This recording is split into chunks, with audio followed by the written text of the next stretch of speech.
बुलढाणा जिल्ह्यातील मलकापूर खामगाव महामार्गादरम्यान 2 अवैध बायोडिझेल पंपावर एलसीबीचा छापा। 2 ठिकाणी छापा मारत 8 जणांवर गुन्हा दाखल। जवळपास 5 लाख रुपयांचा मुद्देमाल जप्त। नागपूरमध्ये देशी कट्टा आणि एका जिवंत कारतुसासह गुन्हे शाखेच्या सामाजिक सुरक्षा विभागाकडून एकाला अटक। आरोपीकडून 2 लाख रुपयांचा मुद्देमाल जप्त। जळगावच्या जामोदमध्ये रेशनचे तांदूळ विक्रीसाठी नेणारा ट्रक पकडला। कारवाईमध्ये 584 क्विंटल तांदूळ जप्त। आरोपीला अटक।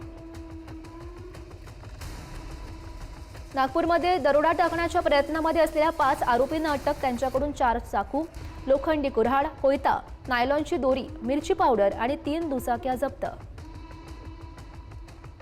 साताऱ्यात म्हसवड पोलिसांकडून ट्रॅक्टर चोरीचा गुन्हा अवघ्या 24 तासात उघड। 3 आरोपींना या संदर्भात अटक, तर 19 लाख रुपयांचा मुद्देमाल जप्त।